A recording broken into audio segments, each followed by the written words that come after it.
technology that is behind. Nowadays, we don't care if Facebook or Twitter is running on Google Cloud or AWS, or using Postgres or MySQL. What matters is the value that we are bringing. So, okay, this is what I'm talking about mass adoption. Transparency, security, ownership, self-sovereignty, and most of all, easy of use. What prevents mass adoption? I want to tell another story for you guys. First, this quote here. Not everyone is a developer. We must build for the average person, not the tech-savvy one. This was said by myself here today. But don't take my word, I'm not like a specialist. Let's get this guy has a little bit more credibility. Good user experience is not about the average case, it's about the worst case. We must take in consideration what is the worst case so we avoid this becoming something bigger and technology losing its credibility. So, I never played with blockchain, I don't know too much about blockchain, but for some reason I'm super interested into buying this lovely NFT here. Luckily, I just provided some service for a guy that told he can pay me in crypto, and I said, perfect, I accept, and he's going to pay me like $500 or so, which is apparently the same price of this NFT that costs 0.3 ETH. I said, perfect, I'm ready to go down into the rabbit hole and I'm going to buy this NFT. So the guy asks, please send me your address. I said, oh, okay, I need to create a wallet, right? So I will download the app.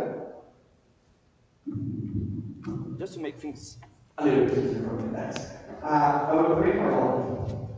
I will get the secret, seed phrases, like 24 words. I need to write this down and store in my save somewhere. Okay, I do it. I verify my address. Okay, this long weird thing. Perfect. I share my wallet address. Money is sent to me. I received this USDC thing. I said, okay, now how do I buy the NFT? I learned that I need to swap this for ETH. I said, perfect. I go to Uniswap. Apparently, I already need ETH to pay for the gas to swap my USDC for ETH, right? Of course. I get money from the bank and I send it to a web service that I also find to buy ETH. I buy ETH to fund the swap. I send to my account. I go back to Uniswap. I swap my USDC for ETH and I said, fuck yeah, I'm going to buy my NFT. I go to OpenSea to buy my NFT. Apparently, I need rapid ETH and not ETH to buy it. Okay, let's go back to Uniswap. I go back to Uniswap, I finally wrap all my ETH, and yes, now let's go to OpenSea. I don't have ETH for gas anymore. This story might be slightly correlated to my real life or not, but this is the reality. User experience nowadays is super bad, and we are aware of it. Cool. What is the future? The future is about user experience, and of course, account abstraction plays a huge role in that. You will hear this in many of the presentations, the benefits that comes with account abstraction, not only spending rules, social recovery, crazy things that we can do. What is the status of account abstraction? Talking about Ethereum here. EIP 457, as you guys know, first, we've been talking about this for years. The IP was open for many years, and luckily I got to update my presentation yesterday, because deployed to Ethereum. Perfect. Although the IP is still in draft mode, but something was done. Okay. How does it work? It creates a new flow for transactions to happen coming from smart contract accounts. So you have a whole new infrastructure, a new mempool, you need the bundlers, you need the anti-smart contract, a whole infrastructure running in parallel, which, okay, is a way to do it. We didn't want to break Ethereum with doing chains, etc. It's there and should be explored for sure. But, one detail. Paymasters are not supported by Yoav, and paymasters is a huge thing for account abstraction. I'm going to talk more about this. So, the implementation so far. You can have programmable smart accounts, super cool, improve it on more private keys, things like that. improved UX for sure, and paymasters for smart contract accounts. This is also super cool. But it's not implemented at the protocol level. We have these two separate transaction flows. Paymasters are available for UAs, as I mentioned, and in the end, it's just like continuing transactions, expensive. It doesn't really improve on the transaction fees. How do we solve this? Well, at least we think we have a good idea on how to solve it. Our Zksync Era, which is now live, implements account abstraction natively on the protocol level. So it's integrated at the protocol level, as I just mentioned. We have a single mempool and transaction flow. We treat paymasters, accounts, UAs, everyone is a first-class citizen, and we have our own version of the bundler and the entry point. They're fairly the same thing. We call it bootloader, and everything is being it goes through the same sequencer. A little more things to make a little bit from here. Unified mempool, both UAs and smart contract accounts and transactions. We have our sequencer, goes to the entry point we call bootloader. It might combine options of the masters, and that's it. Transaction is ended. This comes from the EAP, like paymasters can sponsor transactions for users. This can be, this allows developers, for example, to use ERC20 to subsidize our users' fees in ERC20, or you can subsidize the fees. I will give better examples of that. What are the potential use cases that comes with paymasters? You can, for example, pay for the first 10 transactions per month for your users, or the first 3 transactions of every new onboarded user on your platform are for free, so you can start onboarding your people. You can pay fees if a user holds an NFT. This is super cool for labs, for example. You can pay fees in any token. Your users can pay fees in any token because your paymasters can do the swap. This increases the utility of tokens. They are not like just like people trying to make money. And in the end, you can do anything with a paymaster. Maybe a more clear example and use case. Did anyone here already got free food during the event? Okay, a few people. This is using a paymaster. And this is running on our Zksync that is live now, mainnet. As you realize, you didn't have any ETH in your new wallets on Zksync Era, but you were still able to transfer these tokens. Because you have a paymaster that is looking if you have the token, it checks if you are sending to one of the vendors, and then it just pays for your fees. Let's take a look at how you can implement paymasters at Zksync Era. Honestly, quite easy. And why I say it's quite easy? Because I'm a product person, and I was able to do it. So it's like super easy. You implement our paymaster interface in your smart contract. The main function that you need to override is the validate and pay for paymaster transaction. Here you do any logic. Literally anything that you can do with a smart contract, you validate and decide if you want to pay for the transaction or not. Beautiful. And then we have 2 built-in flows, an approval base, which means that people, when they want to pay with like any token, of course they are not going to have to do the approval, etc. Everything happens behind the curtain. Or the generic one where literally you do whatever you want. And then you say, okay, but how do I implement on the front-end side? Honestly, quite simple as well. You just use our Zksync package, which is pretty similar to Peters. Just extend the JS1. You instantiate your contract provider designer. You create this general paymaster params or the paymaster parameters using our reviews. Like deciding what type of flow we want, what is the address of the paymaster. Don't forget to fund your paymaster because if it's paying for transactions, well, it needs to be funded. And you fire a regular transaction in the code. This will actually create EIP 712 sided type data, sent to the bootloader, which will send to the paymaster, and that's it. Like super simple. Conclusion of everything that I just said. Improving user experience is super important, and this is how we will get to mass adoption of crypto technologies. Zksync Era is able to roll up using zero-knowledge technology.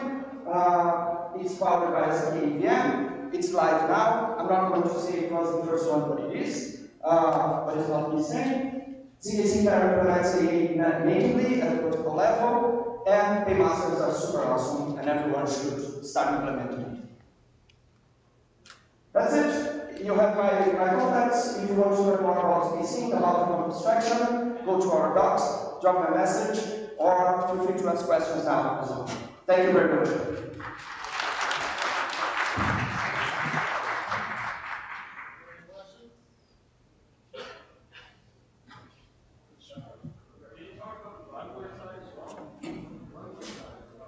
Size or? What exactly do you want to know about the bundler? Or better, do you want to know on the original EIP457 Ethereum or our version of the bundler? Our version. In the end, it sounds like it doesn't exist. Given that we have the same flow for transactions, both for EOAs and smart contract accounts, it goes to our sequencer, it treats them exactly the same. One thing that I forgot to mention. In the end, in our protocol, EOAs are kind of treated as smart contract accounts behind the scenes. So it's a single transaction flow, the sequencer gets them from the main pool, order them, like process them, executes transactions, then it goes to our flow of being proved by our circuits, and then it gets finalized in Ethereum after some time. But yeah, it's literally regular sequencer processing transactions from the main pool. Do this answer your question? We have open source everything, so you can find all the code to the sequencer, aka the bundler, all of our smart contracts, our prover, etc., etc. Yeah, everything is there. That's it. Thank you.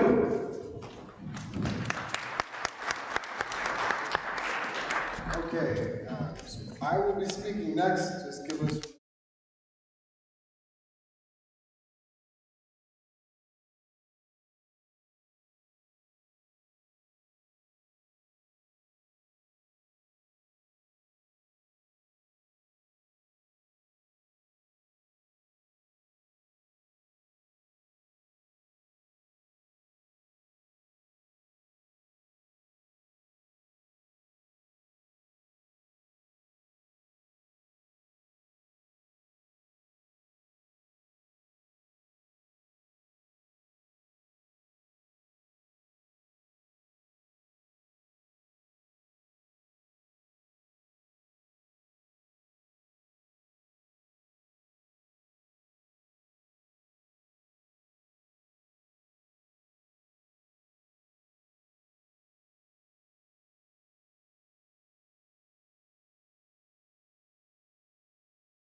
abstracted away, and these applications just work well because of the software that's underneath what the user is actually touching. And that brings us to abstraction. So, as is customary, I'm going to be redefining the term abstraction, account abstraction to support my views. And we're going to need our thinking caps for this. So is everyone ready to look deep? Yes, okay. All right, so we need to start with the question of what is an account?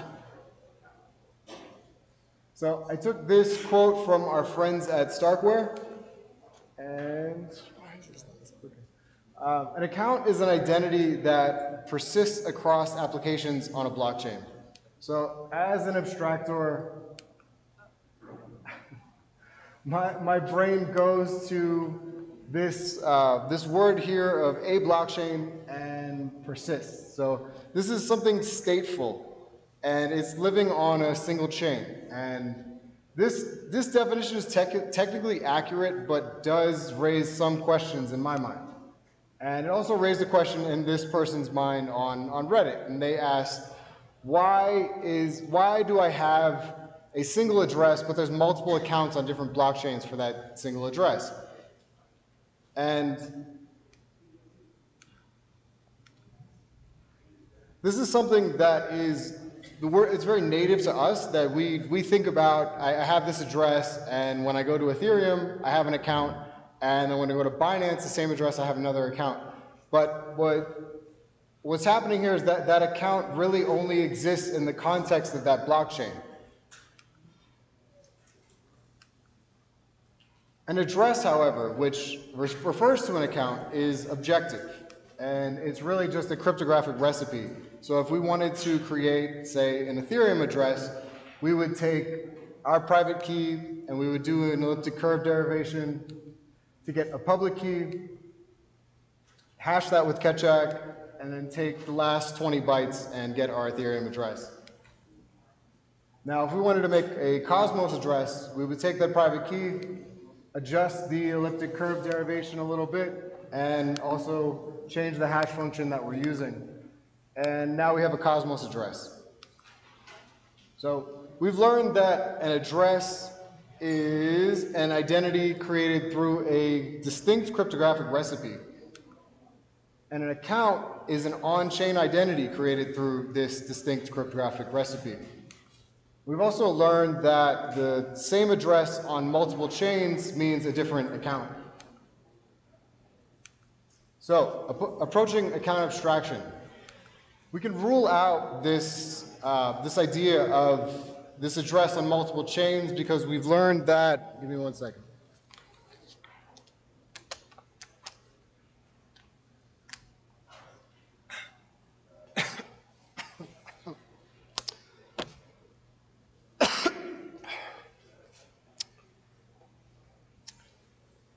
This account, shouldn't have drank that water.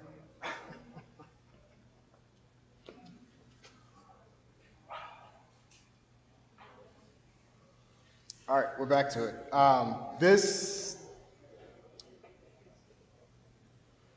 The account exists in the context of a chain. So thinking about an account across multiple chains doesn't make any sense. We're only abstracting an account within a single chain. So when we speak about account abstraction, we're really speaking about flexibility in this on-chain identity that's created through a distinct cryptographic recipe. And this makes me think about Bitcoin. So in Bitcoin, you have all sorts of different ways of creating an address. We can have a legacy address, which is really just a pay-to-public key hash like we created with creating an Ethereum address. We can have a script address, which embeds conditions in the spending. We can also have a SegWit address, a Taproot address, and who knows what else Bitcoin core developers will come up with. So in this mode of account abstraction, we are abstracting what an account is versus what we're used to talking about with account abstraction, and that is abstracting control of an account.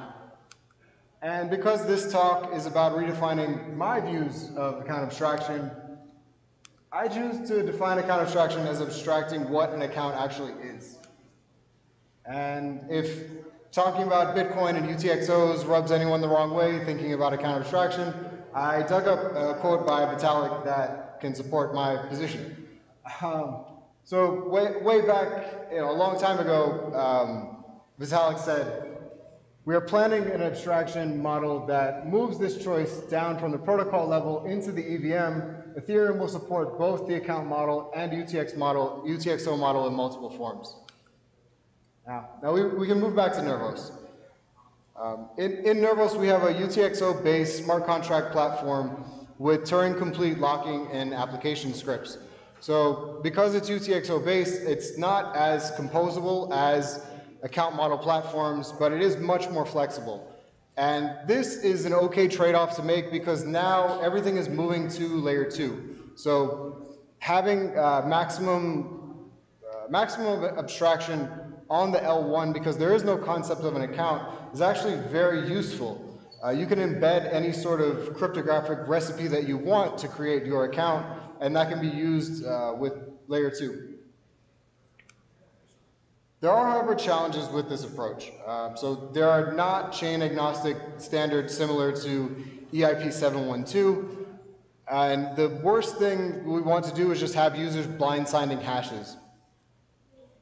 But this lack of standards is not just a problem unique to what we're trying to do. It's a problem for everyone in this industry.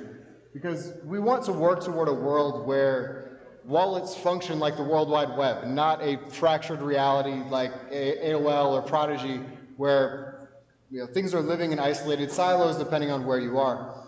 So regardless of if you believe in a multi-chain Cosmos kind of future or a Ethereum as the layer 1 that everything settles to, we know that there's going to be diversity in the virtual machines and the cryptographic functions that users are using. So we need to have these kind of standards that are not just tied to a single ecosystem.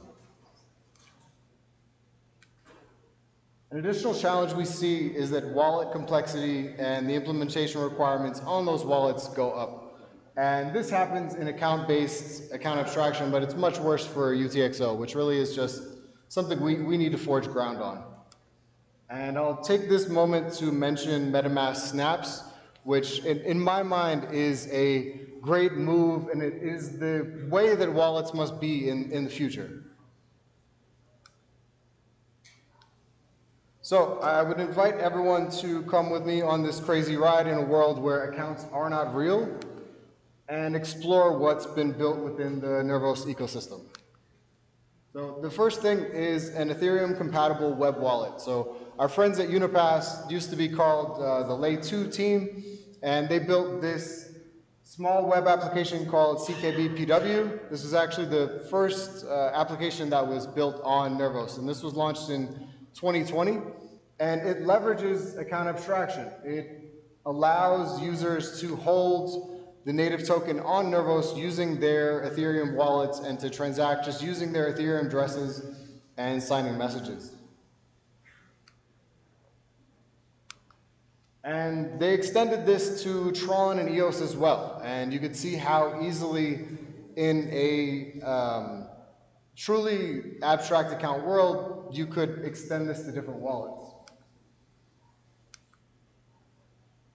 And we already covered Unipass a little bit, but I'll go back over it again. So Unipass presents a user with a very familiar interface, and that is an email and a password. But this is no usual Web 2 interface. This is actually a 1 of 2 multisig where the password is encrypting a private key on the user's device, and the email address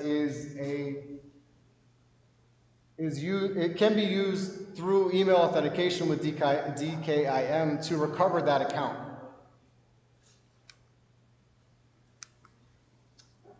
The next product I want to discuss is .bit, which is a decentralized identity solution which uses the cryptographic flexibility of Nervos to allow users to control those identities using any chain's wallet. So you could have a Ethereum wallet or a Tron wallet, a Polygon wallet.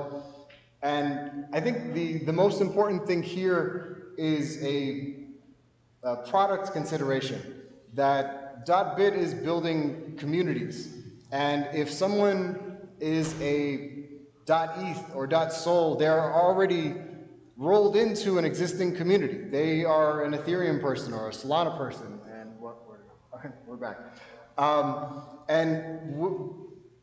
By .bit leveraging this agnostic, flexible world of Nervos, someone building their community on .bit is not seen as an Ethereum or a Solana person. They're just themselves, their own community. And I actually own mat.bit, and I actually am one of the many mats, and we've talked about creating a mat DAO and having something like mat1.mat.bit and mat2.mat.bit, and we can vote on what we want to do with our mat DAO. It's something very different than what we're used to seeing with something like ENS.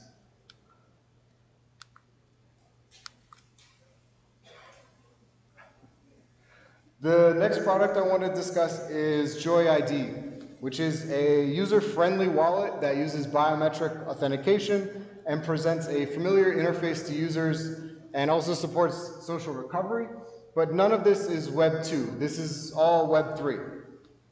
And it's because under the hood is a very complex solution that makes use of abstraction, but none of this is felt by the users. Here's what JoyID actually looks like. So users hold keys in a trusted execution environment, and we have these in all of our pockets. Apple supports passkey. If you have an Android, you have a secured chip in your phone. And the private keys in this chip cannot be accessed by anyone but the user using, say, their biometric. The keys can't be extracted, so it's a very secure and very usable situation. And JoyID also places data related to it in an optimized sparse Merkle tree, which is a really nice data structure for storing proof of a lot of data in a small representation. So they can store a nearly unlimited amount of data in about 32 bytes, or proof of that data. And they use this to store subkeys, social recovery, token issuance information, and balances.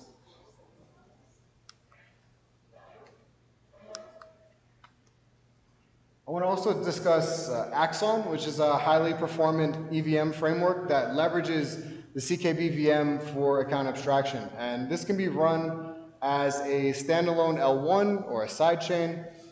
And CKB VM is implemented as a precompile in the EVM, allowing for this kind of wallet flexibility like I've described previously, but fully using everything with the EVM that we're used to. I have one meme to share. This is for the Nervos community. So I know that it often feels like we are the oddballs and we are just standing here watching everyone else party. I just want to share with everyone here that we are definitely, as the Nervos community, inside the party, and meaningful things take time. So I would hope everyone would grab a drink and enjoy the ride with your newfound friends. And we are not the only ones that feel this way. So I have my friend Cameron from the NEAR community, who also I see on Twitter all the time championing their view of account abstraction and trying to bring blockchain to the masses. And yeah, I guess that's the meme. For everyone here, I'll say that from what I've seen with account abstraction, this is a long road. So I would say look around and appreciate the people with you on this journey. We have to unite as abstractors. The world needs us. The blockchains have spent so much effort to scale, and that really has worked, but we haven't really spent enough time to make these things usable. And these systems will only reach their potential with user-friendly solutions. And there's so much we can do in this world with this technology. So we're, stick along for the ride, stick around for the reception, get some tacos, some drinks. And I dropped a bunch of QR codes up here for the things that I've covered. Yeah, I'm also matt.bit. You can follow me on Twitter.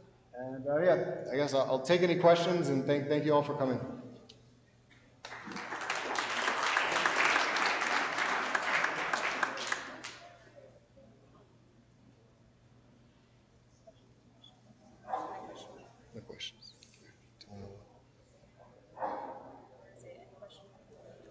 Any questions?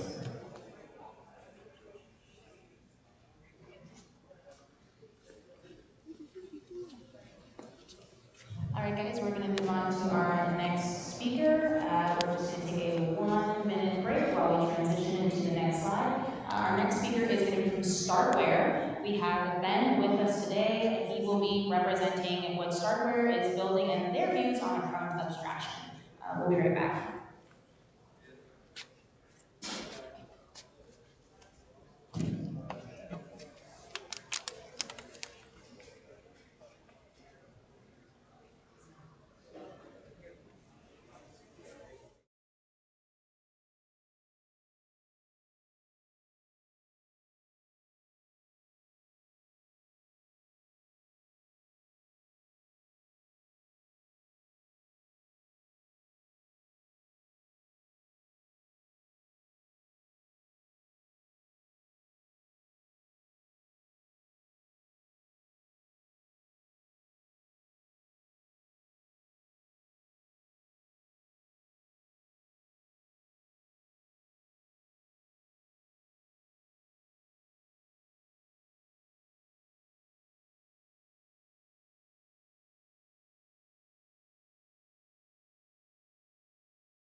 Today I'm going to be talking about why enshrined EOAs are the best path forward. No, I'm just kidding. I'm going to be talking about account abstraction, like everybody before me. Cool. So to understand some of the technology that underlies the system of Starknet and that makes some of the account abstraction philosophies and paradigms available on Starknet, let's just go through a brief tech primer on Starknet. Starknet uses Stark's ZK validity proofs to prove its state from L2 to L1. These validity proofs can be thought of as kind of like a compression technique for transactions to be bundled at L2, and we compress that computation down to L1. So in some ways you can think of validity rollups as a zip compression, except for that we keep the integrity of the underlying computation that we're writing to L1. So these Stark proofs are what we use under the hood. So Cairo. Cairo is our DSL, our domain-specific language. It is a Turing-complete, practically efficient language. It's built to be optimized within Stark proofs. And you know, all the things that you get and love with Solidity, the fact that it's Turing-complete, the fact that you can express any business logic in Solidity, we get the same things with Cairo. And that's what gives us the expressiveness at layer 2 that you get at layer 1. So it's a practically efficient, provable programming language that proves its inputs and outputs and state transitions from L2 to L1. So as we start talking about account abstraction and all the things that have kind of flourished within the ecosystem, they're all written in Cairo at the end of the day, and they're all proved from L2 to L1. So Starknet, that's really the general purpose L2 validity rollup that all of these account abstraction contracts are built and deployed onto. And why do we have Starknet? Why should you use Starknet? Why should you write Cairo? Well, we leverage Starks, so securable, scalable, transparent arguments of knowledge, ZK rollup or a validity rollup. There's no trusted setup, that's the T in Starks. We are all about scalability, computational integrity, and the ability to not re-execute the state at L2, but instead just verify a proof at L1. That's what gives us these computational gains and these scalability gains. Cool. But why are we all here? To talk about abstracting. This is, okay, account abstraction. So, to compare and contrast Ethereum EOAs, you know, the EOA on the base chain on Ethereum layer 1 is a canonical key pair that is a first-class citizen of the chain. But, you know, that makes account abstraction, and that makes your job as a Solidity developer building a smart wallet, that makes it really hard for you guys. You basically have to come up with a series of transactions, redirect signatures, redirect signature verifications. And so if you want to build something like a multi-sig smart wallet, you are essentially building a second-class citizen in that paradigm, in that context. Well, at layer 2, we've built this layer 2 validity role from scratch, and we kind of saw that the devs at layer 1 were clamoring for account abstraction. You know, all these EIPs kind of came forward, and it was fairly clear that account abstraction was important to Solidity developers. One of the benefits of being a second mover here was that we could bake it into the protocol from day one. So every single account on Starknet is just a smart contract. So you can call it a smart wallet if you want, but at the end of the day, they're all just smart contracts, and they can implement any arbitrary business logic they want. And so at the end of the day, account abstraction is built into the protocol layer of Starknet, which is pretty cool. It's actually one of the things that brought me into the ecosystem. What does this open the door for? I'm sure you guys have heard the use cases, but alternate signing curves, social recovery.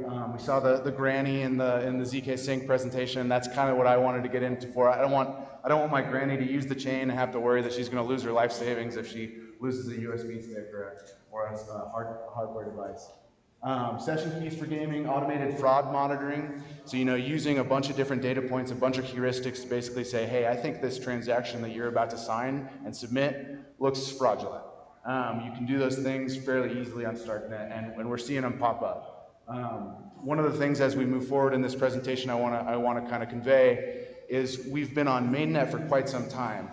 Cairo is a production language, and people have been writing it for a little bit over a year. So some of the ideas of account abstraction, we're actually seeing them flourish. We're actually seeing them be written. These aren't kind of just pie in the sky ideas. They're actually hard use cases that are being written on Starknet. So yeah, spending limits for on-the-go keys, ephemeral keys. Okay, cool. So to start with some of these people building these ideas and that have already actually built them, Argent, Julian's is actually here right now. So they're announcing a whole suite of products that are built on top of account abstraction on Starknet. And this is above and beyond the actual Argent X browser wallet that is the most popular wallet on Starknet, that it has account abstraction baked in because, like I said, all accounts on Starknet are smart contracts. So multi-sigs, again, this isn't pie in the sky. This is actually announced. This is coming within the next couple weeks. Multi-sig wallets for DAO treasuries, for really anyone that wants to use them. The UI is one of the best UIs I've seen for any multi-sig wallet out there. This is coming soon. And as we go through some of these use cases, you know, not every single transaction, not every single wallet needs a seed phrase. You know, some of these ephemeral wallets actually don't need the security guarantees that, you know, an actual hardware signer, a ledger will need. You don't actually do everything you do on a hardware wallet every day. You can have a hot and a cold wallet. So there's different types of security guarantees and different types of security guarantees UX that we can give the users. So we have 2FA here. They've enabled 2FA, so you know the UX of a banking system now, the UX of Web 2 can get brought into Web 3. You're all familiar with 2FA. It's probably saved your asses. It saved my asses. My ass, singular. You can now use that in Web 3. This one's really cool. It's a web wallet, so you know you can connect to dApps, you can add funds, you can sign transactions. No seed phrase, no signups, just email. So if you guys aren't familiar with some of these account abstraction contracts that are already built, I would really encourage you guys to come into our ecosystem and start playing around with them. You can feel the UX changes. One of the projects I'm about to talk about, Cartridge GG, you know, you don't need anything. It's almost like you're using Web 2, if not cleaner and with less trust taken out of the system. So Bravos, this is kind of a head scratcher for me. You know, we all have this trusted execution environment in our pockets. I'm seeing people on a trusted execution environment on your mobile phone. We have this beautiful signer that lives in our pockets, and yet the UX for your phone and for signing transactions on your phone is just not there. So Bravos is a team that's working on that in the Starknet ecosystem. Already deployed on mobile, Android, iOS, trusted execution environments. These trusted execution environments separate the physical isolation of the chip of the trusted execution environment from the subsystem, the shared subsystem. So you have this beautiful isolation in the phone, in your pocket, and yet no one's using it for Web3. Well, we are in Starknet, and we are on Bravos. So you also get things like stronger random seed for private keys, hardware accelerated transaction signatures. You know, it's kind of mind-boggling these things haven't entered the industry yet. This is a bit of an architecture paradigm. It gets a little technical, but you can see the isolation against the rest of the subsystem. This is the reason why you can tap to pay on a kiosk. Well, why don't we have that in Web3? We should have it. So yeah, secure subsystems on mobile device, and then all you need to add on top of that is an account contract. And like we said, account contracts are the base contract on Starknet. So these two things play nice together.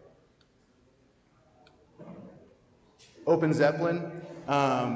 So because we have that simplicity and because we say, hey, every single account on Starknet is a smart contract and can implement arbitrary logic, well, that does get a little scary. You know, every single thing interacting on chain can arbitrate and execute arbitrary logic.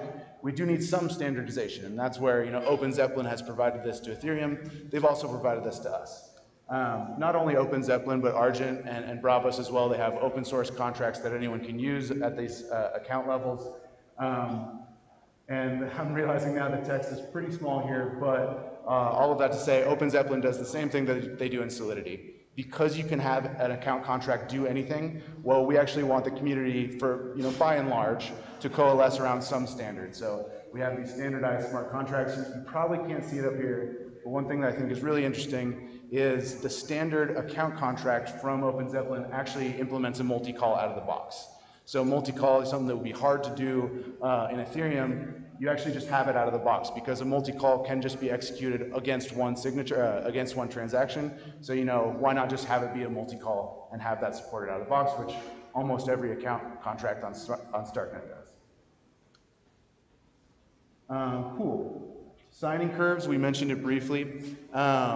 So the signing curve that's native to Starknet is one that is friendly in Stark proofs.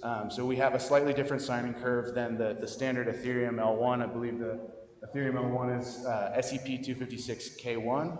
I don't know if that means anything to you guys, but you know, if we're going to have interop, we basically roll up all these transactions at L2 and write them to L1. So, you know, we want to have interoperability with some of the signatures that are coming across our messaging bridge. Well, we can have that in smart contracts.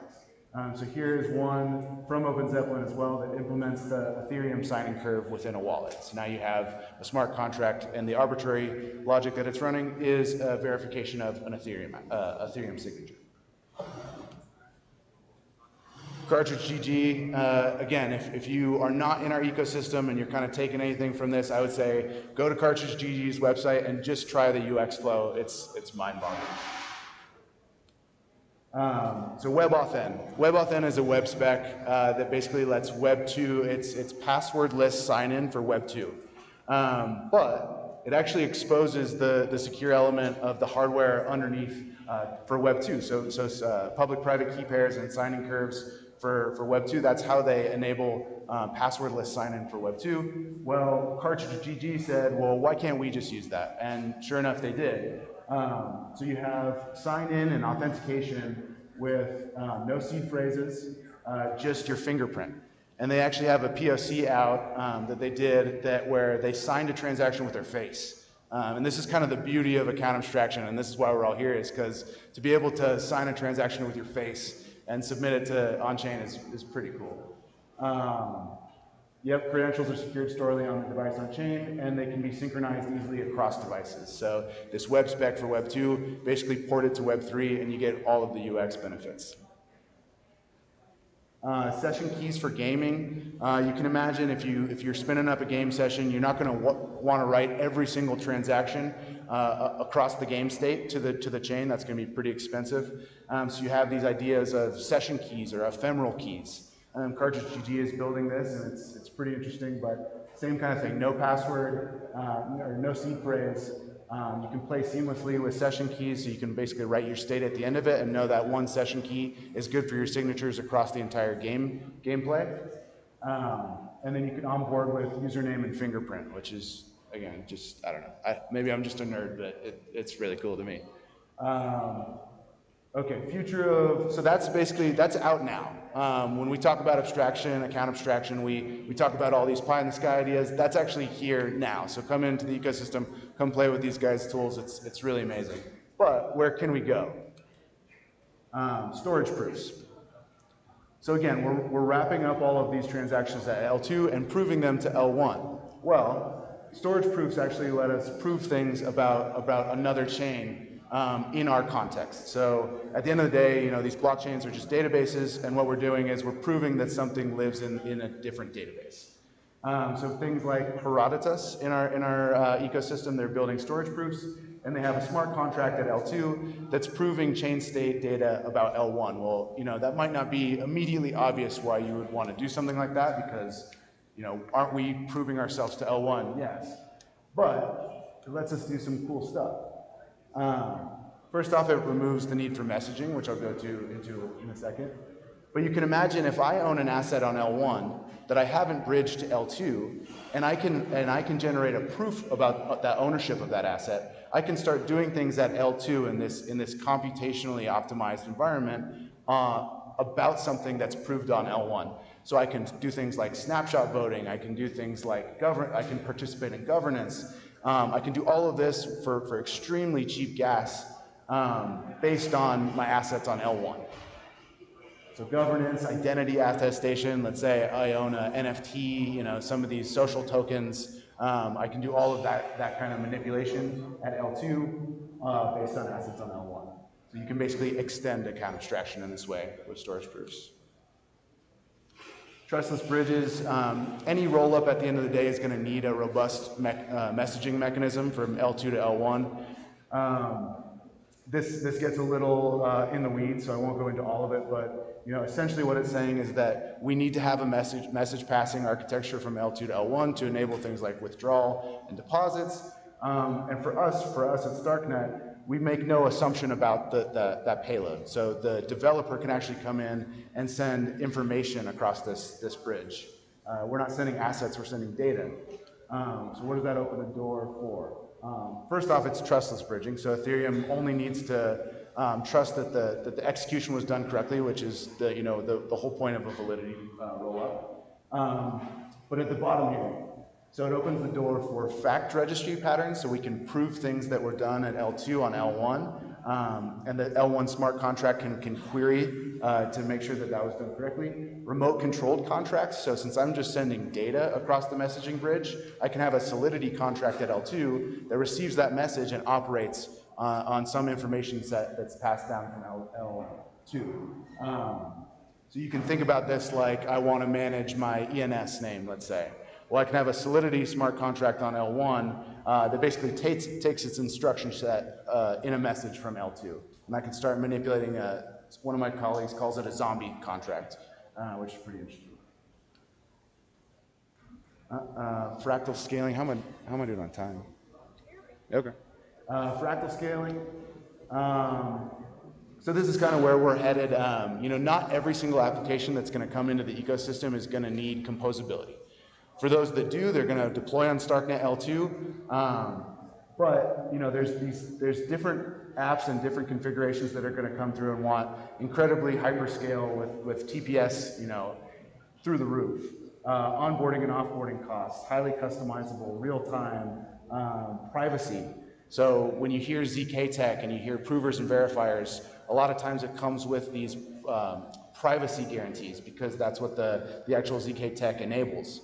Well, in Starknet, we write all of the state transitions from L2 to L1, so your transactions are not private in Starknet. But in this new paradigm where we scale beyond L2, you can basically have customizable application layers above L2, and you can implement privacy on your own. So, to recap the whole kind of paradigm here, we have Ethereum L1, which is decentralized and secure but not scalable. You have these StarkX instances, so if you've heard of Immutable, SoRare, DYDX, these are app chain specific, non-composable rollups that write their chain state from L2 to L1.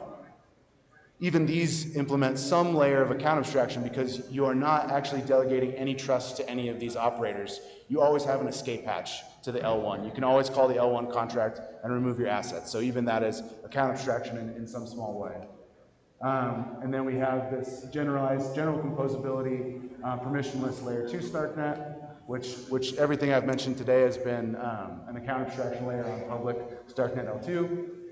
Well, in the future, what we're going to see are these layer 3s, these fractal scaling layers above layer 2. You're going to see these StarkX instances write their chain state to layer 2. You're going to see private Starknets write their chain state to L2, and you get hyperscale privacy control. You sacrifice composability, but not every application needs that. So where does this come into play with account abstraction? Well, you can start making zero-knowledge KYC statements, which, zero-knowledge tech lends itself to zero-knowledge KYC statements. You can basically prove something about an individual without divulging any information about that individual. So you can enable that now at this layer 3 scale. Proving game state, offloading computation, all of these interesting things, customization, custom DA patterns. But as interesting as this is going to be for unique deployments of applications, it's also going to be interesting for account abstraction. You're going to have the ability to control your account, to control your identity at these layer 3s. The future's bright. Thank you guys. Have a good one. Questions? You guys have any questions? No questions? Okay. Have a good one. All right, give it up for Starkware. Ben from Starkware alone last time. Thank you. All right, so we have our last presenter, and after that we actually have a special guest, one of the authors from the IP 4337, which again just deployed the smart contract on Ethereum 2 days ago. So we're honored to have him in the house. So we're going to set up the presentation for the next speaker, Michael from the Etherspot wallet. So just give us 1 second and we'll be right back. So there is drinks in the back of the room if you guys want to get a drink. We do have our bartender here, and shortly we will have catering available. We do have a taco bar and dilonde. So right after our last speaker and presenter, everything will be set up and ready to go, and then we can party. So just hang tight while we get our next presenter set.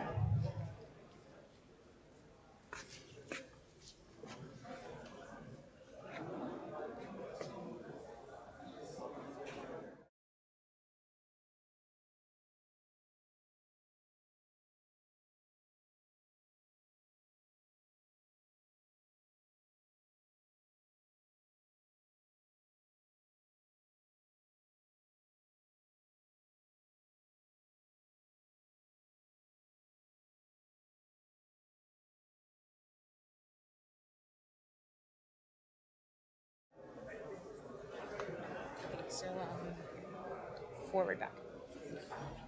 Hi, can you guys hear me? Sorry, I've got a husky voice. I've been suffering from flu the whole week, so bear with me. And first thing I have to say, I'm very well impressed. Saturday evening, 7 p.m. You guys are listening to a tech talk, so I gotta give it to you. So today what I will do is, I will take you through our journey in account abstraction, which started in 2017, and take you through and show you some of the problems we encountered in going after account abstraction and where we've ended up now. So, before I do that, let me just set the scene for you guys. Only 16% of spot trading volume is handled by DEXs. What that means is we bring all these users into the Web3 space. We give them away to centralized entities. And why? Why does that happen? I tell you why. Because we tell them, oh, you need to have a 12-seed phrase. You are your own bank. Don't lose it. And by the way, we've got this glorious way of called hardware wallet. a glorified memory stick which anyone can snatch away from us. So it is not fit for purpose for mass adoption. We can talk all we want about mass adoption. It's not going to happen this way. So the journey started with Pillar Wallet. 2017 ICO, we created a wallet. Then around late 2018, early 2019, we decided, I think smart wallets are the thing, and it was talked about a lot. And we thought, okay, gas price is 1 or 2 way, so creating a smart wallet is not going to cost too much. And yeah, we can run it alongside our key wallet. And also,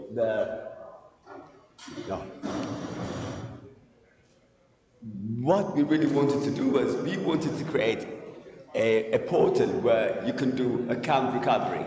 Not only that, we wanted to set spending limits and even multiple accounts so that you can assign a specific account to a specific DApp, so that if that DApp is compromised, only a subset of your account is compromised.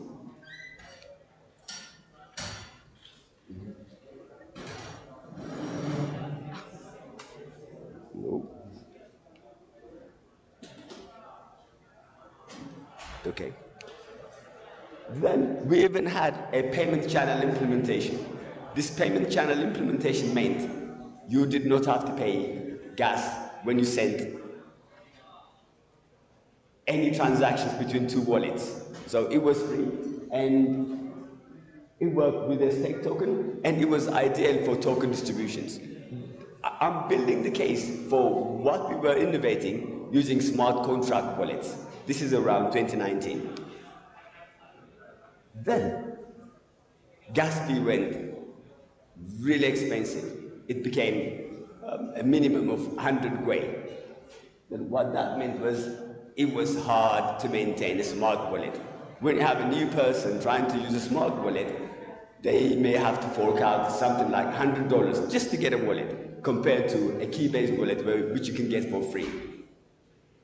And that became the biggest barrier to adoption, and we saw a lot of user attrition because of that.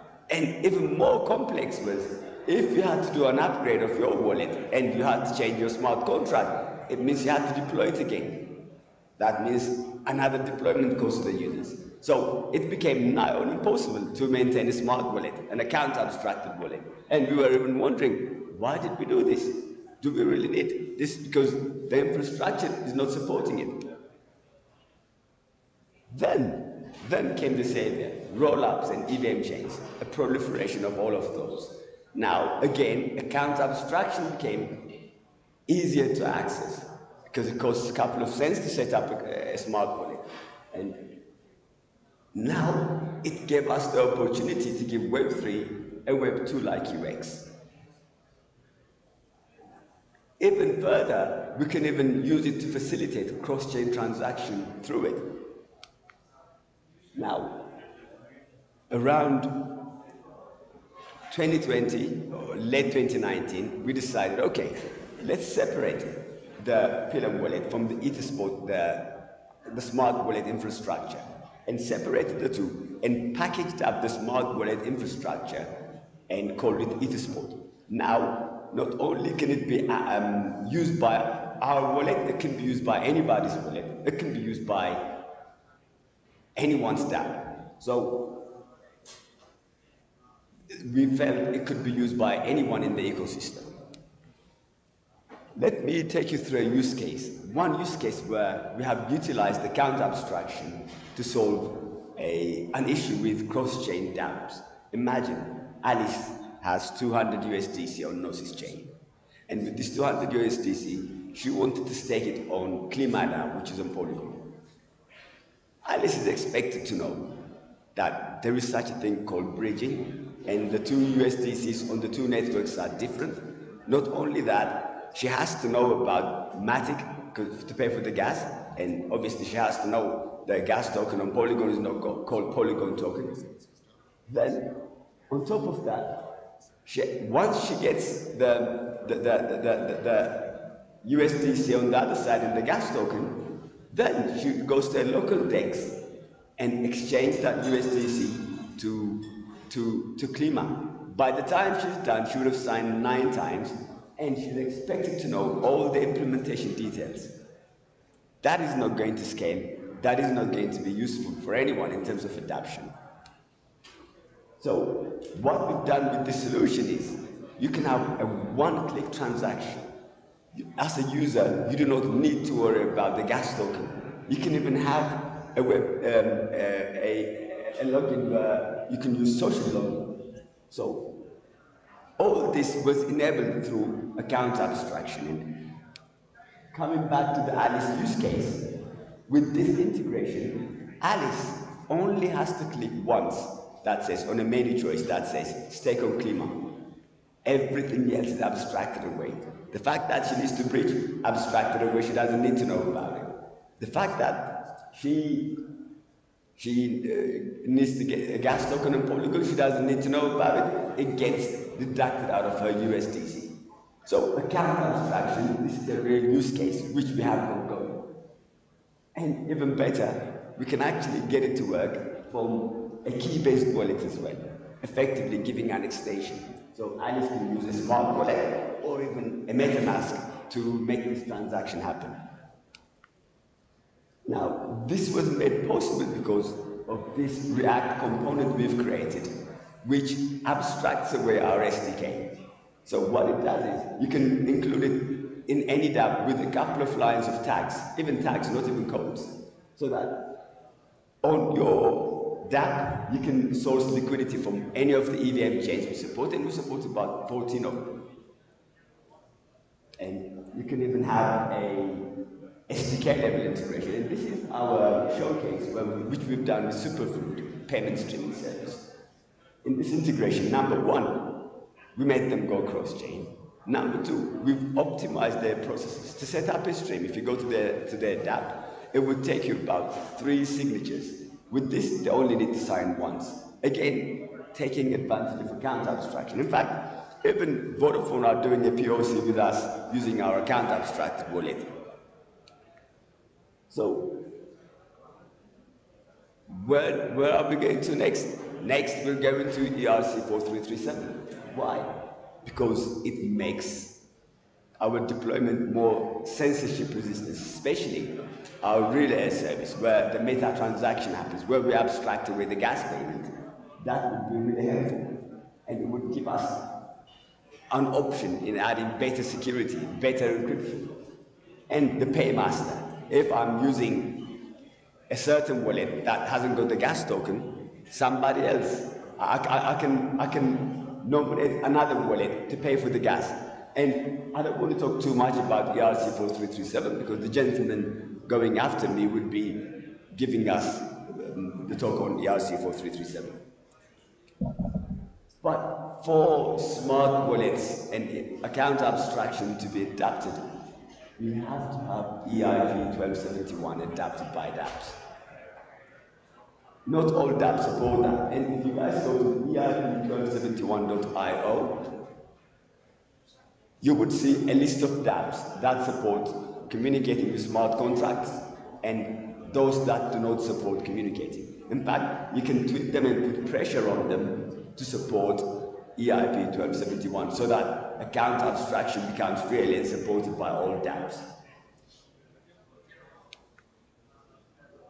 Now, I don't for a second think, because there is a big move towards account abstraction, we will be all saying, okay, I'm not using key wallets like MetaMask any longer, we're all using smart wallet. It is a gradual process. As I've shown you through the journey we've gone through, it is a step-by-step journey. So what that means is, in order for us to be able to coexist, we have to have backward compatibility.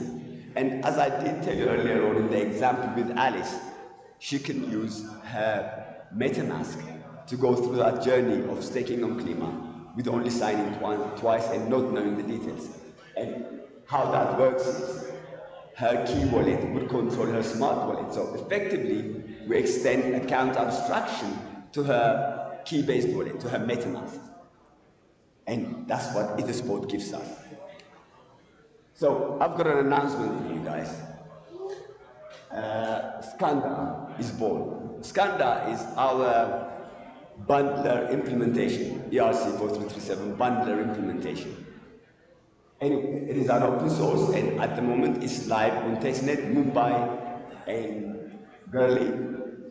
Any one of you guys can use it. It would be open to the public from next week. You can download and run your own bundle service. It is an open source service. So please have a look at it, play around with it. And if you want to check out our details, and this will have all our channels, our GitHub, our Twitter, everything. And if any one of you guys want to connect with me, that's my Telegram QR code. If you have any questions, I will answer. If not, thank you very much for listening to me.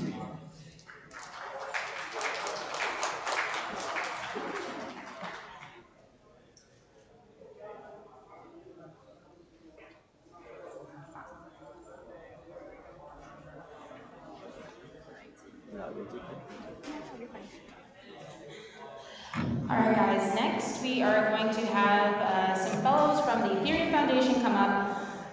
They are the authors of the magnificent account abstraction that we've been talking about here today. Again, there's some drinks in the back, some snacks on the table, and we are setting up a taco bar. So hang tight, we will have food in about 5 minutes. So without further ado, I would like to invite the authors of EIP 4337 up to the stage.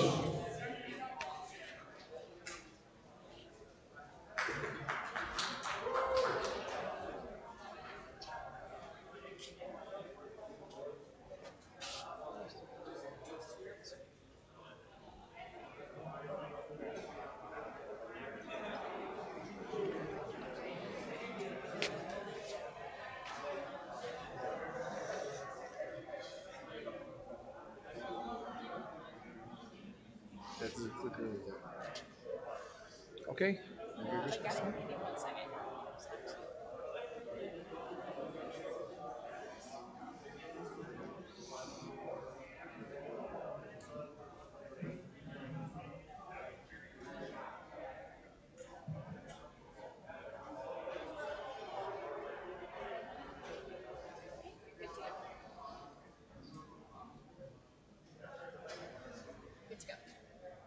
Okay.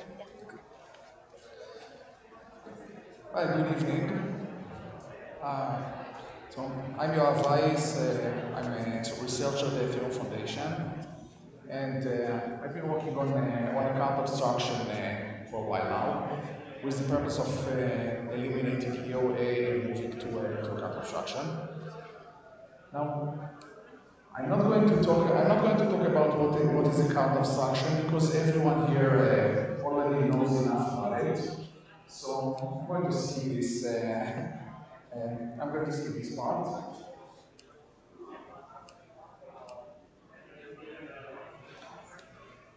But I wanted to talk about the history. Let's take a moment here when account abstraction seems to be finally happening.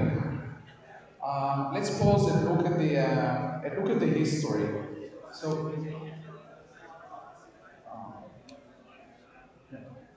So account abstraction is really as old as Ethereum itself. And Vitalik wrote the first blog post about it before Ethereum was even launched in 2015. And then even the treasury of the funds raised in the ICO are saved in a contract wallet. So we had contract wallets for a long time. And then things like gas abstraction were being discussed. So the first proposal for that also came just a year later, and we started seeing more and more EAPs that try to add account abstraction to the protocol. We also saw some disasters at in the early days of contact wallets, such as the famous parity hack, where parity wallet used to be the most popular smart contract account at the time was hacked and then later also frozen, freezing a lot of funds. So we learned that account abstraction is great and adds many features, but also brings new risks that we should all be aware of smart contract bugs.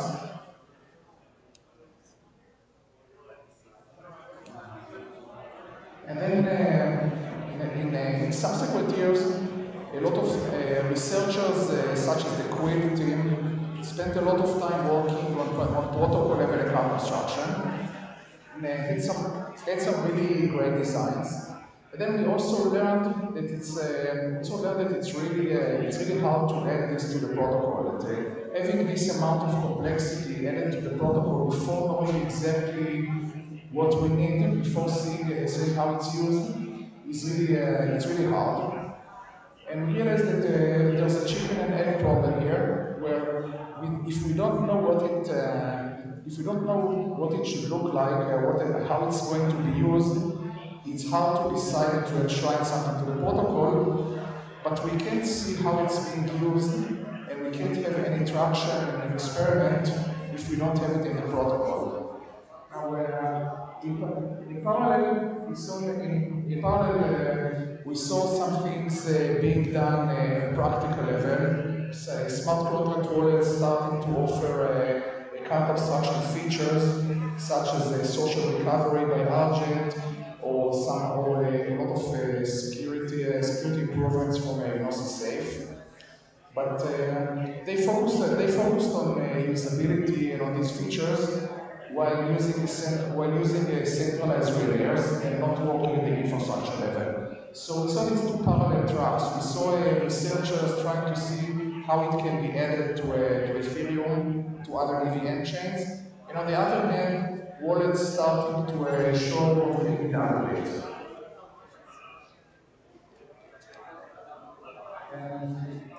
In the last 2 years, we started thinking about the practical approach to solve this chicken and egg problem, and we looked into a way to start experimenting with account abstraction on all chains without having to make a protocol change, and that is the ERC 437. So it allowed us to really start exploring the space and start developing smart contract wallets that are fully decentralized, so we can learn more about it. And then in the past year or so, we are already seeing layer 2s going a step beyond that, starting to add native account abstraction based on the same principles that we designed for ERC 437, using the same mempool design more or less, and having the same restrictions in order to be able to decentralize it. So I expect that this trend will continue, and then hopefully we'll be able to come full circle and eventually be able to understand and to standardize what native account abstraction should look like. And at some point we'll be able to move the entire ecosystem to account abstraction and finally get rid of EOAs.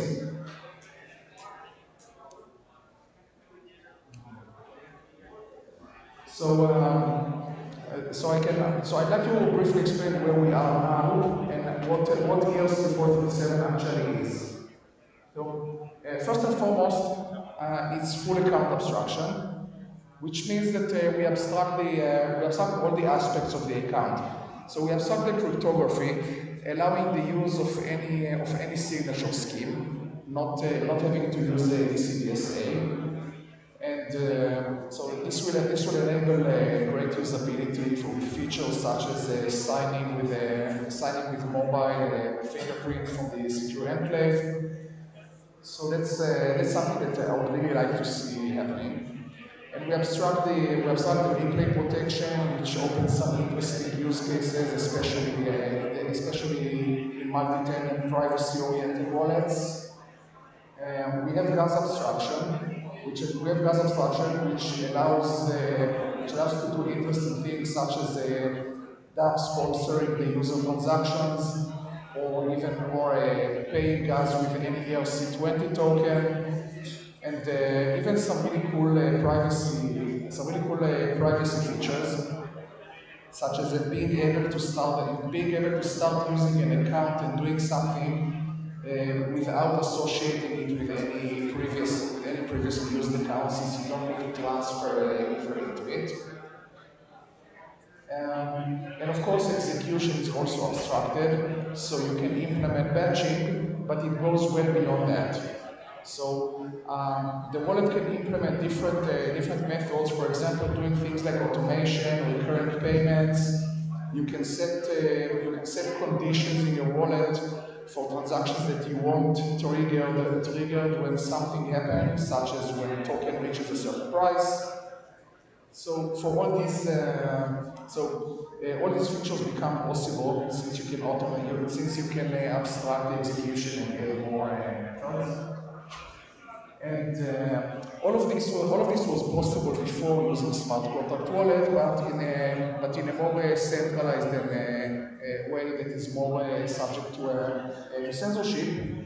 And we've been focused on doing this in a censorship-resistant way by building a separate mempool. So ERC-457 has a fully decentralized mempool with no centralized component, where so the wallet can put a user operation in the mempool, and it will be included on chain by someone. It doesn't matter which node will handle it. These nodes called bundlers are actually they are being developed by multiple teams. So there are several implementations already in different programming languages, and this makes the network more robust against software bugs, which is the same strategy that Ethereum also takes by having multiple client implementations. But most importantly, there is no protocol change. Having no protocol change allows you to adapt ERC-457 on any EVM chain without waiting for a hard fork. And this allows us to have one unified standard. This enables us to have one unified standard so that wallet developers don't need to think about which chain they develop for. They can have the same features everywhere. You develop once, deploy everywhere across all chains, so you can focus on features and usability, and not have to spend too much effort on different chains. Having this standard also allows us to start and incorporating it into layer 2 protocols and having native account abstraction while still preserving this benefit. So wallets will start being more efficient on some chains, on chains that add it to the protocol level, but they will also be able to work on chains that still haven't. And this week we finally announced that we finished auditing contracts for ERC-457. We deployed it on many different networks. And there's already a network of bundlers. There are many bundlers that you can use in order to start using it. So ERC-457 is here, and everyone can start using it. Now, to make it easy for everyone to get started, we also announced a grant round, an account abstraction grant round. So anyone who's building something particularly cool for on ERC-457 should consider also applying for a grant. I think we are more or less out of time, right? Whenever you want.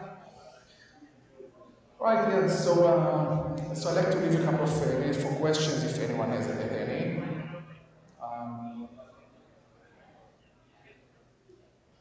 Right? So, any questions? Sorry? I think that guy has his. You can go up to this mic, people can hear you.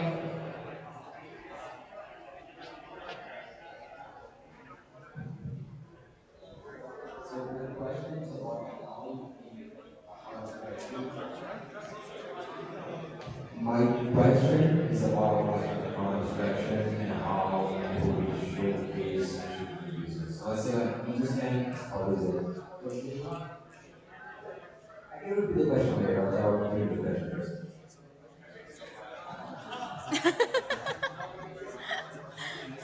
This is a great picture.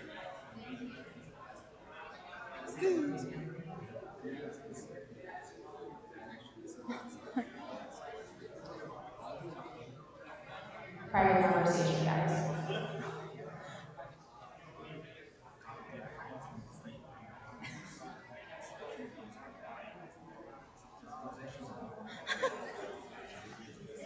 Okay, I guess it's just a one-on-one. It's a question between them, sorry. No one else can hear the answer.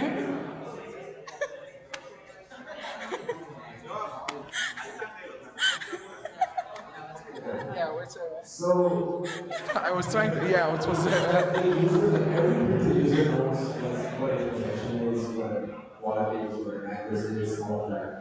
Obviously, Etherspot and all the other platforms will integrate account abstraction with all of those concepts that are like in the mind of like pretty much every crypto user. Does that make sense to you?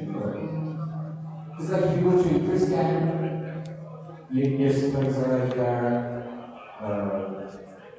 I just don't understand how the users are going to interact with that. Not on the action side, but on visualizing interactions. So, if I understand correctly, it's how the users are going to interact with it and then to interact with the account. I guess it's more about visualizing your activity on accounts. We can talk later. Yeah, yes, I'm sorry, it's a bit hard to hear the echo. But how users are going, how it's going to, what it's going to feel like for users, and how users are going to use this. So the way we see it, there are two components that work together here. We have the wallet, which is the off-chain component, what's running on the user's device. And we have the on-chain component, which we call account or smart account. And these work together, so the user doesn't feel anything different. The user has a wallet, just like he had one for EOA. But this wallet now has features that were not possible before. So maybe the user, maybe the user uses a different way of signing, such as using their fingerprint on a mobile. Maybe the user can. So the user sees features that were not possible before, but the interaction is similar. There is still a mempool. You still send a transaction. It gets to the chain the same way. And I think you also asked about how it is visualized. For example, when you look at Etherscan. So I think that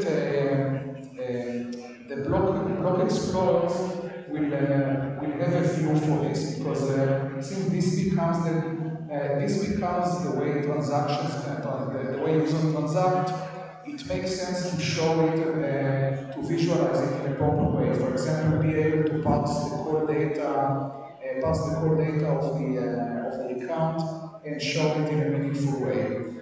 So, for example, with Etherspot 7, many user operations are in a single transaction called a bundle, but the block explorer will have to show it in a more meaningful way, not showing one big transaction with many user operations, but actually having a view that shows you individual user operations that happen to be in a single bundle, but just the way that currently transactions are part of a block, but you don't want to look at the entire block, you want to look at a particular transaction.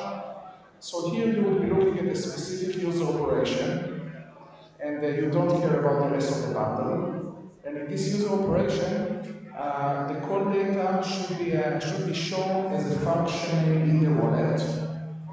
hopefully so we did not try to standardize the way execution is done. This belongs in a different ERC, but I think we will see some standardized methods such as execute batch, and then it will be possible to also parse the next level of what does the execution function, what is it going to call.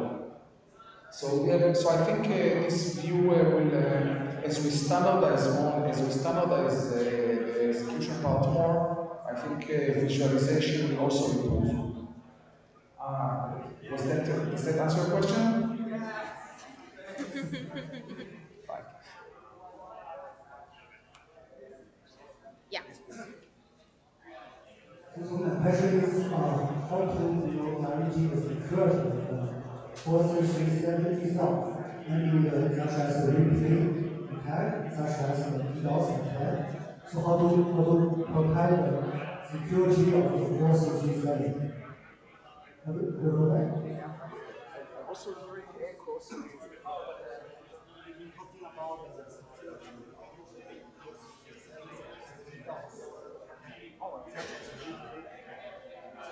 DDoS against the network or replay protection? Okay, yeah. So, okay, so the question, the question was about DOS resistance of 4337 and also about replay attacks. These are actually two attack vectors. So the DOS protection is that we need to protect the mempool against DOS, against someone filling the mempool with transactions that get invalidated. And this is actually a lot harder to do with account abstraction than with a normal mempool. For the normal mempool, you spend a small amount of work to validate each transaction, and then once it's valid, it usually stays valid. So even if it's included not in the current block, but in a few blocks in the future, it will be fine. With account abstraction, the validity of the transaction depends on state, on mutable state. So there could be situations where a transaction gets invalidated due to a state change. This is inevitable, but it only becomes a problem if a very large number of operations can be invalidated at a low cost to an attacker. So that's why we separated validation from execution, and in the validation stage, we don't allow access to certain to environment opcodes, so that you cannot invalidate, for example, based on a block number, and you are only allowed to access storage associated with your own account, so a single state change can only invalidate a single user or not a large number of them.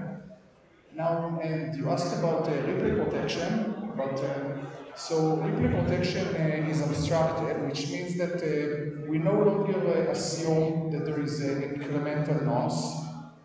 There still is a nonce field, there must be one, but it's just a 32 bytes value, just a large integer. We don't say how it should be used. So the simple way to use it is that you store it in your account, and you can just have a counter similar to how an EOA does it. And you just you increment it every time, and you check it during validation. But you can have other things. For example, if you don't care about the order of the transactions, you could use a mapping. Or you can have things like two-dimensional nonces, where you don't care about the order of some transactions, but once a certain condition is met, any transaction that hasn't also advanced is no longer valid. Or we've seen some replay protections based on zero knowledge. So so the nonce could be a Zk nullifier. It actually could be a nullifier, and then you can have multiple users proving different things against a certain wallet, and this being the nonce. So by abstracting the nonce, there still must be a replay protection.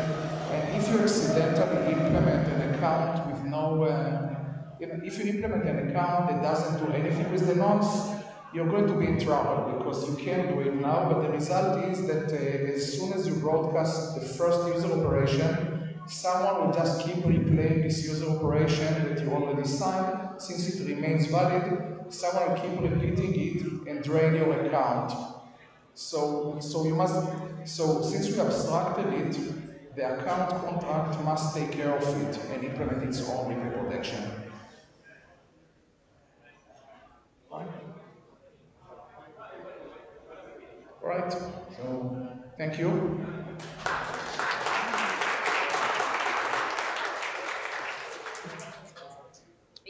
Thank you. All right, guys, and that concludes our presentations in the name of Account Abstraction. So our food has arrived, and it should be available shortly. Again, we have a taco bar. It's going to be in the back corner of the room. Please talk to the speakers if you have any questions. If you want to connect with them, feel free to mingle and grab some drinks in the back of the room. Thank you so much for coming, and abstractors, live on.